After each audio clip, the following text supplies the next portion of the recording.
தமிழ்நாட்டின் அன்பு சகோதர சகோதரிகளே, உங்களுக்கு என்னோட பணிவான வணக்கங்கள்.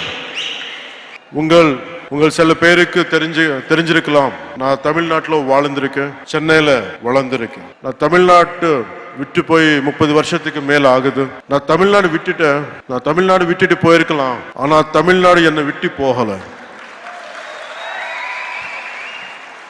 ஏன்னா தமிழ்நாட்டு என் மேல ஏற்படுத்தின தாக்கம் ரொம்ப ஆழமானது. When I was growing up here, the impact and impressions are very deep, right from Tirukkural to martial arts, politics to devotion and cinema.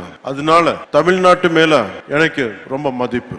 எனக்கு தமிழ்நாடு திருவள்ளுவரோட பூமி, சித்தர்களோட பூமி, நான் வணங்குற தமிழ் கடவுள் முருகரோட பூமி,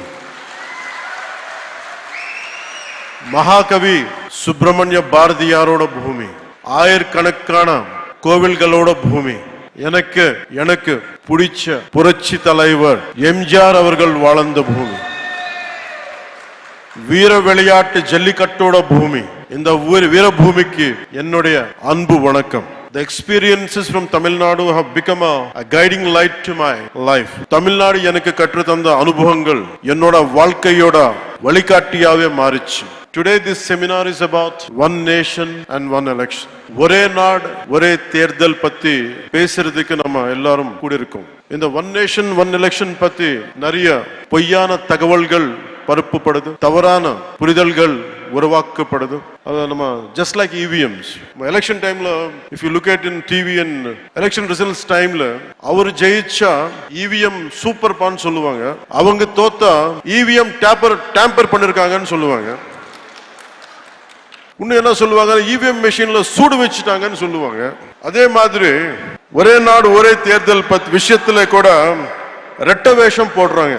அவங்க அந்த காலத்துல one nation one election support பண்ணா அது சூப்பர். இப்போ திருப்பி அதே ஒன் நேஷன் ஒன் எலெக்ஷன் இப்போ கொண்டு வந்தா அது மோசம். இது எப்படி இருக்குன்னு தெலுங்குல சொல்றேன். அத்த பகல் கொடுத்தே பாத்தக்குண்டா, கோடல் பகல் கொடுத்தே கொத்தக்குண்டா.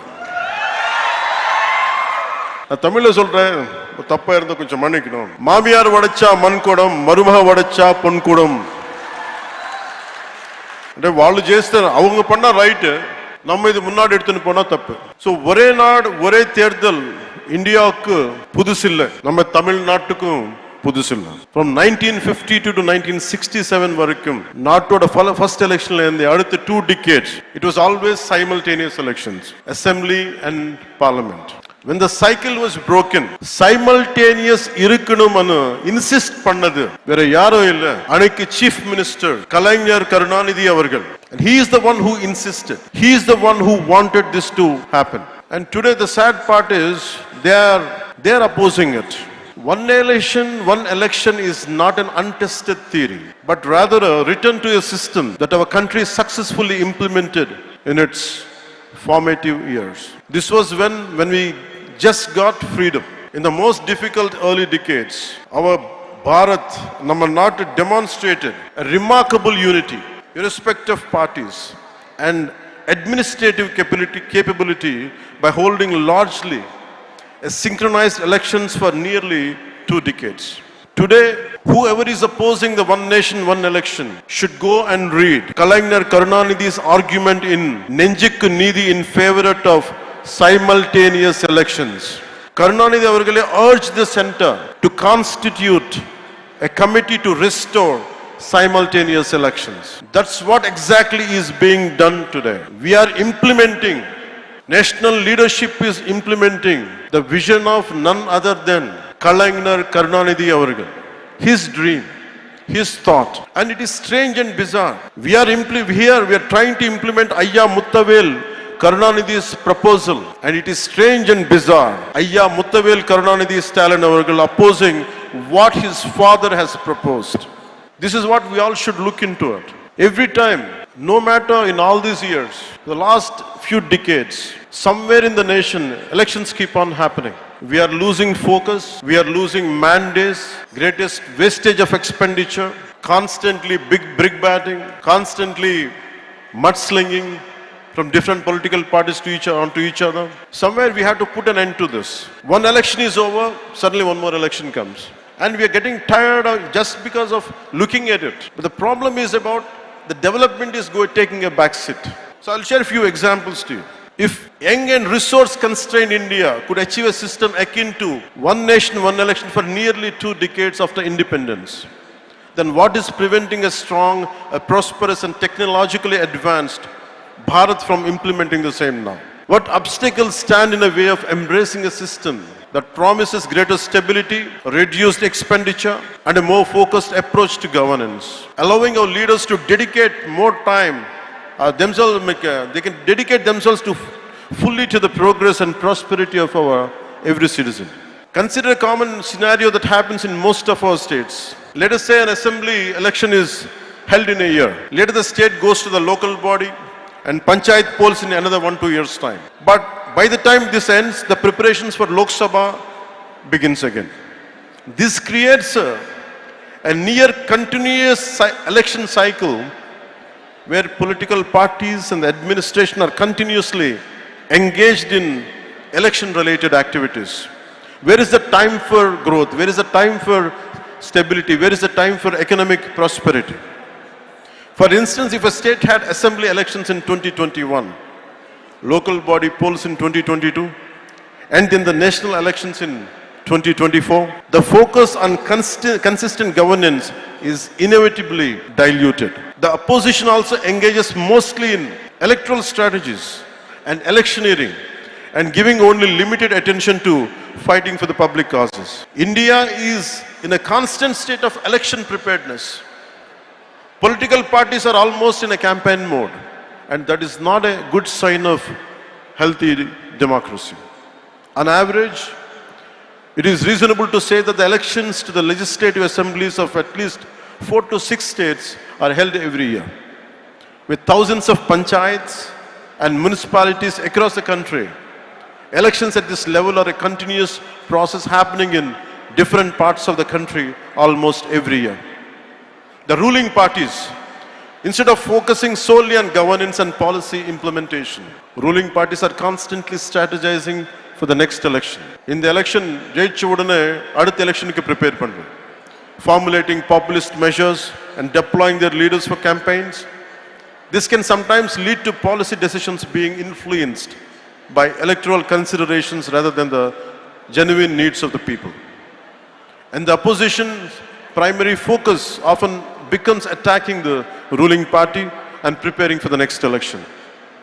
Constructive criticism and collaboration on policy matters can take a back seat to political maneuvering and electioneering. And we are going for short-term gains for a long-term risk. And diversion of valuable government resources. Besides time and cost, election means for a huge administrative machinery and logistics, a large number of government employees, including civil servants, police personnel and teachers are involved in election duty, diverting from their regular duties. Maintaining law and order requires additional security forces and including army. We have become the most expensive democracy in the world. 2024 Indian general elections have emerged as one of the most expensive exercises globally. According to the estimates by the Center for Media Studies, the election cost approximately 16.3 billion, surpassing the roughly 15.9 billion spent on 2024 US presidential election. Furthermore, we consider the cumulative cost of state assembly, municipal and panchayat elections. The financial burden on the Indian economy is substantial, diverting significant resources. So, if we could, the Ramnath Kovind Committee's report suggesting that by implementing one nation, one election could potentially lead to a 1.5 increase in India's GDP, translating to roughly 4.5 lakh crores. If GDP increases, there will be a change in every common man's life. This represents a significant opportunity. This amount could be utilized to create vital infrastructure, build highways, invest in healthcare, education, raise the standard of living for millions of our countrymen. This potential economic gain highlights the urgent need to revisit one nation, one election and reclaim the sources we have been losing for decades. Opposition solitary irupanga. This would challenge the regional parties' leadership. This would harm the federal structure. And I give a very right example for this. Where I come from, Andhra Pradesh, there is always simultaneous elections. In between or 10 varshathilla, but in between after that, from post-freedom to till date, we have simultaneous elections apart from few 1 or 2 decades. Till recently, till the last elections, we had parliament and we had assembly. Nothing has changed. There were times national parties had lost and it's more, the recognition is more for regional parties. There were times Congress had lost, TRS came in Telangana. There were times BJP had lost and Telugu Desam or some other parties came. It's always, so there is no strength in this argument. It doesn't hold any water. And people also have become, if you look at Odisha elections in 2019 and 2024, if you look at the Odisha example, people opted for the regional party in Odisha and they opted for parliament for center, for BJP. So we are questioning the people's integrity. We are questioning the people's smartness. It is people who decided to be here. It is not us. It is not political leaders. One nation, one election is the will of the people of this country. We, all the political leaders should be, who is opposing it, should be aware of it. DMK and India Alliance and their partners argue one nation, one election is anti-federalism. If it is really so, why did Kalaignar Karunanidhi Avargal has supported it, whom they look upon him as a fighter for federal rights, and he did not see it as an anti-federalism. They agree that the simultaneous poll will benefit national parties, not regional parties. And I have told you the examples. In Odisha it was different. In Telangana it was different. And BJP didn't gain there. So that argument doesn't hold any water. I request Honorable Chief Minister Thiru Stalin Avargale to revisit your resolution opposing one nation and one election. I request you to consider its potential to strengthen India's democratic framework by enhancing the efficiency of governance, optimizing resource allocation and fostering national cohesion. While addressing a Tamil Nadu's valid concerns, I am from South. I understand each and every aspect. Adi Hindi imposition irukkalam, or language patti irukkalam, one nation, one election patti irukkalam. If there are concerns for DMK, I am also a regional party. I am not a national party. And I am able to gain the foothold. In 2019, I went alone. So political stability and political having a solid foothold is different. Our individual agendas should not hamper the growth of people. You should create the stability for the people, not instability. I request Honorable Chief Minister Thiru Stalin Avargale to look into his call. And we promise you, while addressing Tamil Nadu's valid concerns about federalism, state autonomy and logical feasibility through inclusive dialogue. And we will see we have enough robust constitutional safeguards out there and a phased implementation approach that respects India's diverse regional entities.